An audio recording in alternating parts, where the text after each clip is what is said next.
আসসালামু আলাইকুম। আমাদের মেহের আফরোজ শাওন আপার ক্যারা উঠেছে। ক্যারা ক্যারা বুঝেন?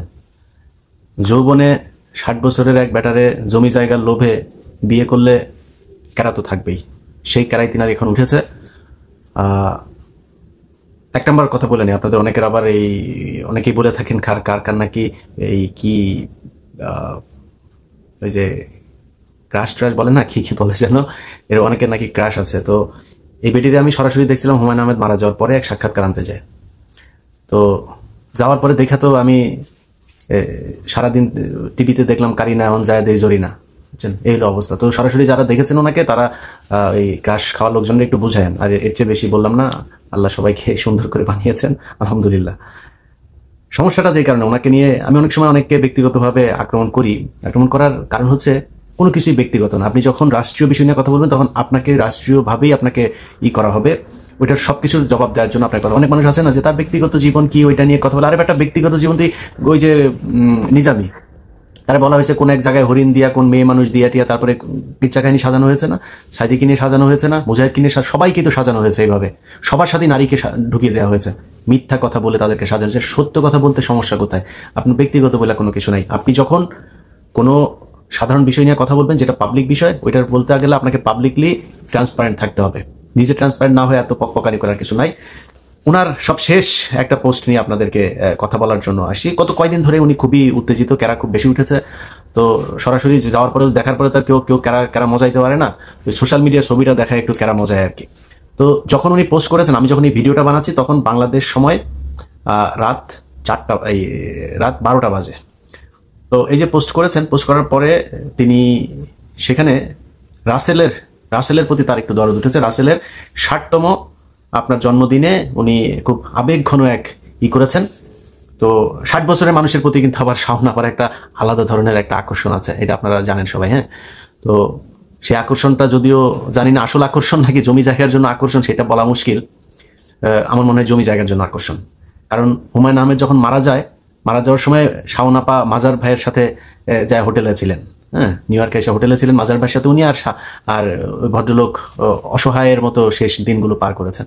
তো আমার ধারণা হুমায়ুন আহমেদের জীবনের যে পাপ ছিল সেই পাপের প্রায়শ্চিত্ত হয়েছে এই বদমাশ মহিলাকে দেয়া। শেষ বয়সে এসে উনি মিডিয়ার সামনে দেখিয়েছেন নানান ধরনের কান্নাকাটি করে, তারপরে অভিনয় তো পারেন, অভিনয় করে দেখিয়েছেন যে হুমায়ুন আহমেদের প্রতি তার বিশাল ভালোবাসা। তারপর অনেকে মনে করতে পারেন যে হুমায়ুন আহমেদের পরে উনি এখনো বিয়ে করেন নাই, তাহলে বোধহয় আসলেই ভালোবাসেন। আর বেটা বিয়ে করবে কে? যে বিয়ে করলে তো সামনে যায় দেখবে, দেখলেই তো বুঝবে যে কারিনা না জরিনা। বিয়ে তো কেউ করে না, এই কারণে উনি বিয়ে করেন। আপনারা মনে করেন না ভালোবাসা থেকে বিয়ে করেন। যারা খায় মাগনা খায়, মাগনা খাইতে তো ধরেন দেখতে কেমন হইলো এটা সমস্যা না, এইভাবেই খাচ্ছেন ওনাকে। আর টাকা পয়সা কিছু আছে, সুগার মাম্মি হয়ে এখন তো সুগার নানি হওয়ার বয়স হয়ে গেছে। তো সুগার নানি এখন ধরেন করে এই পোলাপান নিয়ে টিয়া টাকা পয়সা দিয়ে হয়তো পয়সা তো কামিয়েছেন। হুমায়ুন আহমেদের সব তো দখল করেছেন অর্ধেক ভাগ নিয়ে।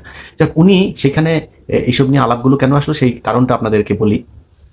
আর সেই ফেসবুকের পোস্টে গোলাম সারোয়ার অনিক নামে এক ভাই একটা কমেন্ট করেছেন। কমেন্টে তিনি লিখেছেন যে সাদে হেলিকপ্টার থেকে গুলি খাওয়া রিয়ার ব্যাপারেও আপনার এমন পোস্ট চাই। অর্থাৎ ওই ভদ্রলোক যেটা বুঝাতে চেয়েছেন যে তিনি এই যে রাসেলের যে আবেগঘন এই শাওনের নিচতলা আপনার ভিজে যাওয়ার যেই পোস্ট তিনি করেছেন, সেই পোস্ট অনুযায়ী যেই আবেগ দেখিয়েছেন, ওই রিয়ার ব্যাপারেও তিনি সেই আবেগটা দেখাতেছে। অর্থাৎ রিয়া নামে যে ছোট্ট বাচ্চাটাকে র্যাব গুলি করে মেরেছে সেটা নিয়ে। সেখানে শাওন সাথে সাথে সেটা রিপ্লাই দিয়েছেন যে বলেছেন যে এখানে আপনার চাওয়া পূরণ করার দায়িত্ব নিয়ে আমি বসি নাই। আপনি অপরিচিত একজন হয়ে অন্যের পোস্টে এসে পকর করা বন্ধ করে দেন। ধন্যবাদ। তো আপনি তো নিজের পাবলিক ফিগার মনে করেন, তো আপনি পাবলিক ফিগার, আপনি একজন সেলিব্রিটি। আপনার মতো সেলিব্রিটি হুমায়ুন আহমেদের কাছে নিচতলা ভাড়া দিয়ে তারপরে এক সেলিব্রিটি হয়েছেন। আপনার মতো সেলিব্রিটির আর কোথাও কেউ জায়গা দেন। আপনার মতো এরকম একজন বিখ্যাত সেলিব্রিটি যখন পোস্ট করবেন, পাবলিক তো আইসা তারপরে আপনাকে কমেন্ট করবে, তাই না? আমাদের পোস্টে কমেন্ট করে না, কমেন্ট করলে আপনাকে হয় জবাব দিতে হবে, না আপনি তার বকা দেন, যেটা দেন সেটা দেন, কোনো সমস্যা নাই। আপনি বললেন যে এখানে এসে করার আপনি কে? মানে ওনাকে আপনি পোস্টে পকর করা বন্ধ করেন। পকর করা বন্ধ করবে মানে কি? কিসের জন্য পকর করা? আপনি পোস্ট করেছেন, পোস্টে জবাব দিবে না, সেটাই দিয়েছে। যাই হোক, এই হচ্ছে গিয়ে তার পোস্টে। এরপরে তিনি বলেছেন ওই ছেলে আবার কিছু কথা বলেছেন, সেটার আবার তিনি জবাব দিচ্ছেন। এই জবাবের মাঝখানে মজার বিষয় হলো পোস্টটা যদি আমি গোয়েন্দা সংস্থাকে বলবো যে এই পোস্টটা আপনারা দেখবেন, এখানে অনেক এই শেখ মুজিবের সাথে এই মমতাজের আকাম কুকাম করার মাধ্যমে পয়দা হওয়া কিছু বিজম্মাও এই পোস্টের মধ্যে আছে। সো কারা কারা ফেসবুকে এই ধরনের এখনো পর্যন্ত এই যে গণহত্যা, যে মুক্তিযুদ্ধ, এই মুক্তিযুদ্ধের শহীদ দেরকে নিয়ে এখনো এই ধরনের মন্তব্য করার সাহস পায়, এইসব ব্যাপারে আপনাদেরকে সাবধান হইতে হবে। আপনি এখন বলতে পারেন যে ভাই আপনি তো ফেসবুকে কে কি লিখবে না লিখবে সেটার জন্য তো আপনি এটা এইভাবে বলতে পারেন না।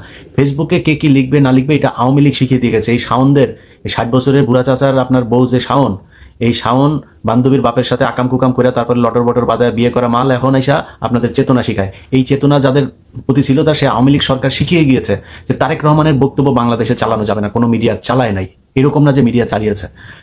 তারপরে আলেমদের, জামাত ইসলামের নিউজ তারা ছাপায় নাই। জামাত ইসলাম যেখানে মিটিং করেছে সেটাকে বলা হয়েছে নাশকতার জন্য নাকি তারা মিটিং করছে। এটা সেই বাংলাদেশ। জামাত ইসলাম সরাসরি ফেসবুকে কোনো পোস্ট করতে পারে নাই।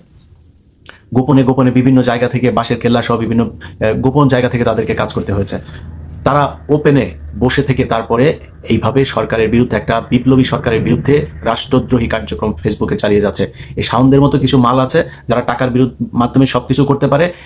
এই ধরনের মালগুলোকে আওয়ামী লীগ এখন টাকা পয়সা দিয়ে কাজে লাগাচ্ছে। এটা সিরিয়াসলি নিতে হবে। আমি মনে করি জনাব আসিফ নজরুল আপনাকে এটার পদক্ষেপটা নেওয়া উচিত। কারণ কয়েকদিন আগে তিনি পোস্ট করেছেন যে আপনার দিকে কোন এক মেয়ে আপনাকে একটা নিয়ে কমেন্ট করেছে, তাকে বলেছে আমার জামার দিকে তাকাইলে করে ফেলবো। এর আগে আপনি শিল্পকলার ডিজি বানিয়েছেন একজনকে, সেটা নিয়ে তিনি ধন্যবাদ জানিয়েছে আপনাকে। সো আপনার সাথে সম্ভবত একটা কানেকশন তার আছে, এই ব্যবস্থাটা আপনাকে নিতে হবে। এবং আমি মনে করি আইন শৃঙ্খলা বাহিনীর উচিত এই পোস্ট, এই পোস্টের মধ্যে যেই শহীদ একজন রিয়াকে নিয়ে যেই মন্তব্য করা হয়েছে, এখানে কারা কারা কমেন্ট করেছে এবং পোস্টকারী সবাইকে গ্রেপ্তার করা উচিত। আমার মনে হয় বাংলাদেশের মানুষ যারা একটা বিপ্লবের মধ্য দিয়ে যাচ্ছেন তাদের সবাইকে যার যার জায়গা থেকে, শুধু পুলিশ না, যার যার জায়গা থেকে, সেটা হইতে পারে কালকে জামাত, শিবির, বিএনপি, তারপরে ছাত্ররা আছে না,